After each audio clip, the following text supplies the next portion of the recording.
There has been a bunch of stuff about climate change in the news over the last couple of weeks.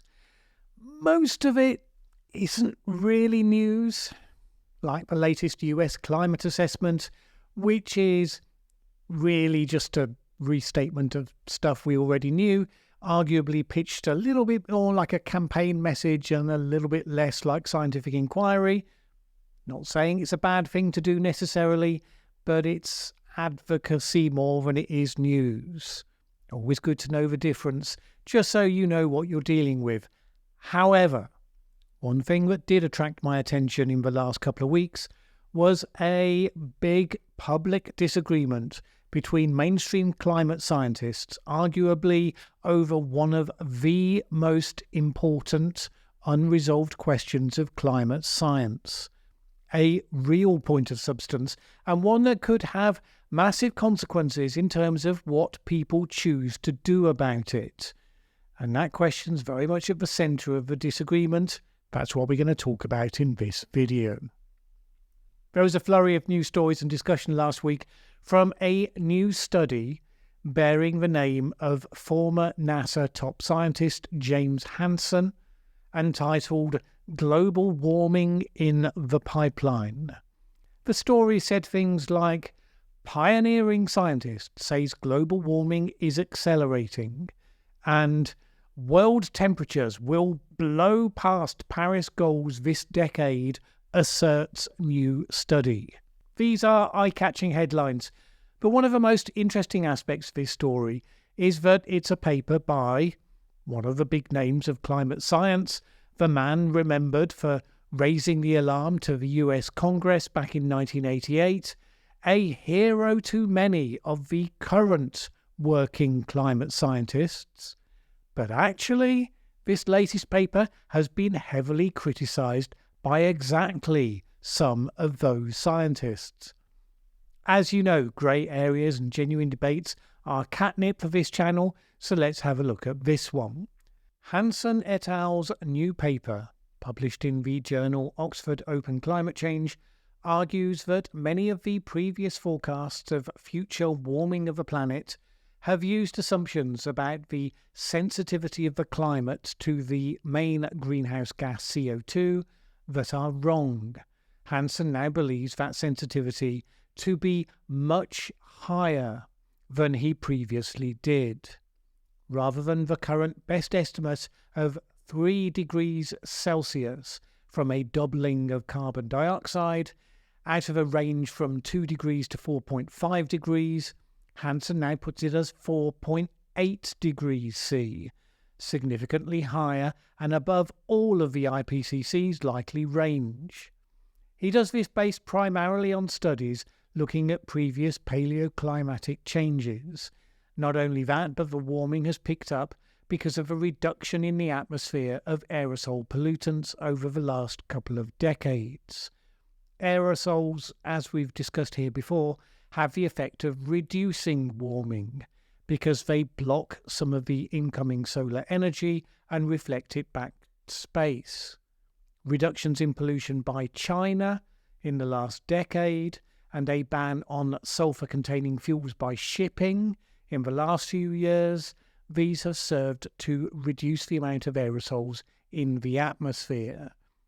Air pollution is directly harmful to human health, so we're kind of happy to have less of it in the atmosphere, but the trade-off is that we lose some of the offsetting that we had previously been having against warming that would already have happened above what we have seen.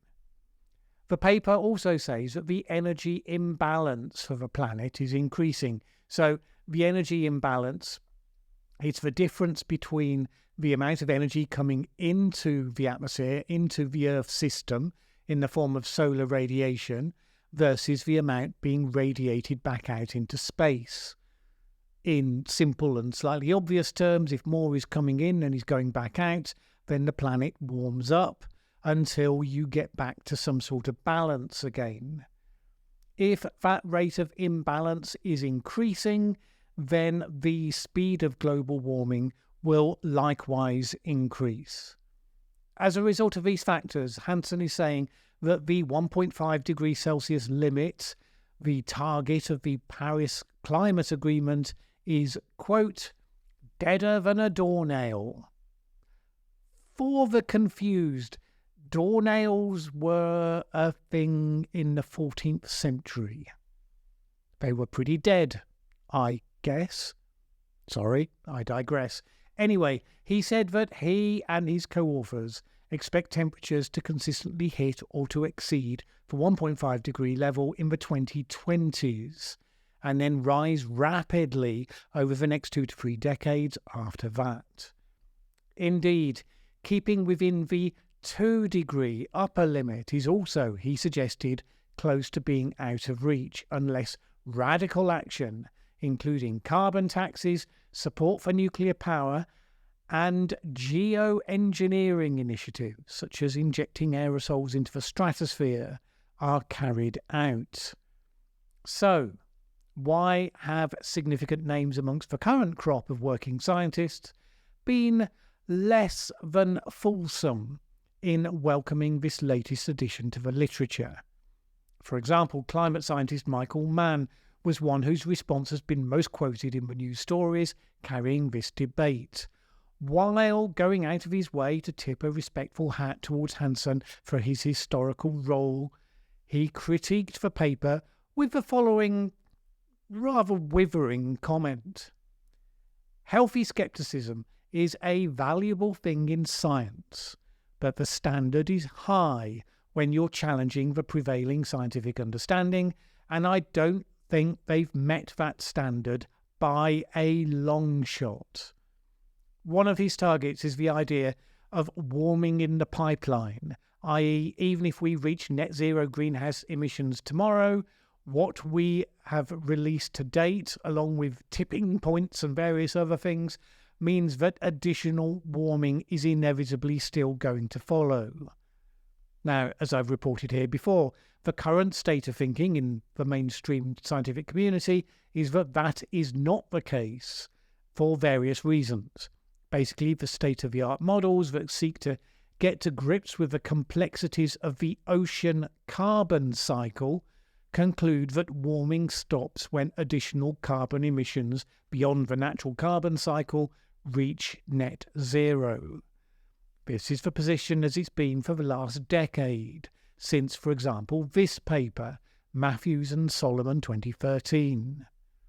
Earlier beliefs that there were decades of committed warming in the system came from, in Michael Mann's words, outdated simulations that did not take into account the interactive role of the ocean carbon cycle. In addition, Mann refutes the idea that the energy imbalance is increasing. If it were, then it would be supported by ocean heat content data. Most of the planet's surface is covered by ocean, of course, so that's where around 90% of the heat actually ends up. But we see a constant rate of heat increase, at least to the degree to suggest otherwise is somewhat speculative. At the same time, Mann argues that there is no statistical support for Hansen's claim that surface warming is accelerating, no more than would be expected given the decline in aerosols. The truth is bad enough, he said. He also points out that the IPCC models that were run back in 2004, very much on the current understanding of climate sensitivity, accurately predicted the observed warming to date. I know, apologies if that's a shock to the Tony Heller watchers in the audience, who have been trained by repetition over and over to believe the exact opposite. Others have suggested Hansen et al. Are projecting a level of precision onto paleoclimatic data that it won't necessarily support. So Barbel Honish, probably pronounced that wrong, my apologies, a paleoclimatologist at Columbia University, said that she had some reservations about the certainty expressed in Hansen's research about the state of the Earth's climate millions of years ago. She said this, "I would be a little more reserved, but they may well be correct. It's a nicely written paper. It raises a lot of questions that will trigger a lot of research that will bring our understanding forward. Responding to the controversy, climate scientist Zeke Hausfather pointed out that Hansen's claim for a climate sensitivity of 4.8 degrees C is as plausible, no more, no less, than the sensitivity of 2.8 degrees C proposed in another study by Cropper et al. Just a few days ago. He concluded by saying this: given all the conflicting estimates, I'd strongly advise folks against glomming onto any single news study, particularly if it informs one priors that sensitivity is high or low. Instead, we should synthesize all the different lines of evidence. This supported the argument made by some that the state of paleoclimatic evidence supports a range of sensitivity in line with a range put forward by the Intergovernmental Panel on Climate Change, but not one single figure. The quantity and quality of data going so far back into history just isn't that precise. In some ways, climate scientists arguing about what would happen if emissions went to net zero tomorrow, it's kind of redundant because, we all know that we're not going to be going to zero emissions tomorrow or indeed any time really soon. Big picture, it comes down to one story, where the evidence supports those who are the most pessimistic about the scale of consequences versus another where the picture remains serious, remains something requiring robust action, not complacency, but nevertheless manageable on the expected timeframes. By and large, people believe kind of what they want to believe, not what the evidence actually says. Really, when experts disagree on these sorts of details, most of us, pretty much all of people likely watching this, should watch with interest and be clear that we don't personally have a firm enough take on the science to make us qualified to jump to a conclusion. So let's watch and wait and not jump to those conclusions. Obviously very counter-revolutionary in the social media age. I only mention it because whenever you discuss these sorts of grey areas, you open the floodgates. But look, the grey areas, the contested issues are inherently interesting and they are important. And I'm not going to avoid talking about them in order not to arouse the attention of those who see the world in pure black or pure white. The ones who would claim that climate scientists are all alarmists who make up the evidence to point to the worst scenario possible because reasons. They manage to avoid noticing that this instance is just the latest where the majority did the exact opposite, pushed back against a more alarmist projection because they didn't feel it was supported by the evidence. Anyway, it's kind of a by the by.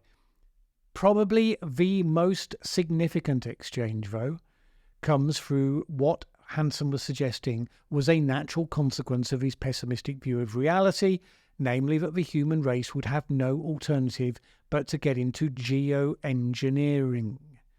In the short term, probably that would be injecting a bunch of material into the stratosphere to mimic the effects of a major volcanic eruption, as we've seen in history, that had consequently reduced the global average temperature temporarily worldwide.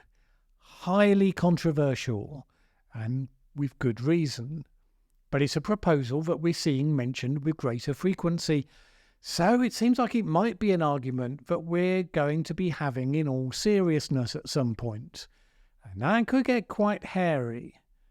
I mean, my take is that there's no legitimate global governance approach where sufficient nations in the world, because we all share the same biosphere, remember, would agree to such a project.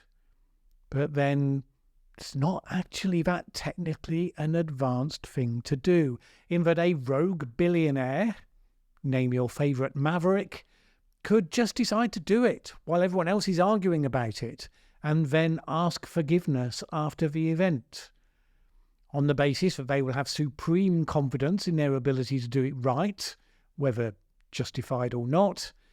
And once it's been done once, then the argument will be, well, the barriers to doing it again have been removed. Now, obviously, that is speculation, but it's an obvious potential danger if you're going to have a group arguing that a thing must be done for the sake of the planet, but then that thing gets held up by the cautious, saying we dare not do that thing. Now, a bunch of the people on the side of those saying do not go there are, of course, mainstream climate scientists. So I suspect how it plays out rather depends on what happens with the actual climate over the next decade or two. Given the parlous state of geopolitics generally right now, I rather think the last thing that would bring the world together is a, some would say bold, others would say foolish, proposal to take a risk with the entire biosphere.